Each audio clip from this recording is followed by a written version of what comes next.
ఆంధ్ర రాష్ట్రంలో స్క్రబ్ టైఫాస్ కేసులు వేగంగా పెరుగుతున్నాయి. 26 జిల్లాలో పాజిటివ్ కేసులు నమోదు కావడంతో వైద్య శాఖ అప్రమత్తమైంది. నల్లిని పోలిన చిన్న కీటం కాటు వల్ల వచ్చే ఈ వ్యాధి రిక్టేసియా కుటుంబానికి చెందిన ఓరియాంటియా సట్సు గముషి బ్యాక్టీరియా కారణంగా వ్యాపిస్తుంది. శరీరంపై నల్ల మచ్చలు, దుద్దర్లు కనిపించడం మొదటి లక్షణాలు. వారం రోజుల తర్వాత జ్వరం, వణుకు, తలనొప్పి, కండరాల నొప్పులు, జీర్ణ సమస్యల రూపంలో ఇన్ఫెక్షన్ బయటపడుతుంది.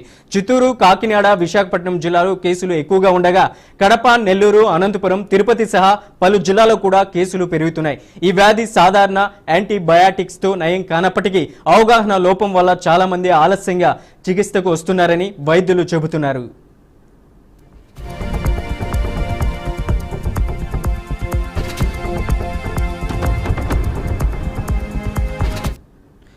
ఇక జ్వరం తగ్గకపోవడంతో మలేరియా, డెంగీ, టైఫాయిడ్ పరీక్షలకు మాత్రమే పరిమితమవుతున్న ప్రజలు శరీరంపై నల్ల మచ్చలు కనిపిస్తే వెంటనే స్క్రబ్ టైఫాస్ కోసం ప్రత్యేక ఎలిసా పరీక్ష చేయించుకోవాలని నిపుణులు హెచ్చరిస్తున్నారు.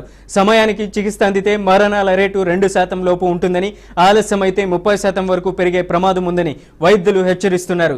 రాష్ట్రంలో ఈ పరీక్షలు ప్రధాన ఆసుపత్రుల్లో మాత్రమే ఉండడంతో గ్రామీణ ప్రాంతాల్లో కేసులు వెలుగులోకి రావడం ఆలస్యం అవుతుంది. అనుమానిత కేసులు ఎక్కువగా గ్రామాల్లోనే ఉండటంతో నమూనాల సేకరణకు ప్రత్యేక శిబిరాలు ఏర్పాటు చేస్తే మంచి ఫలితాలు వస్తాయని ఆరోగ్య నిపుణులు సూచిస్తున్నారు.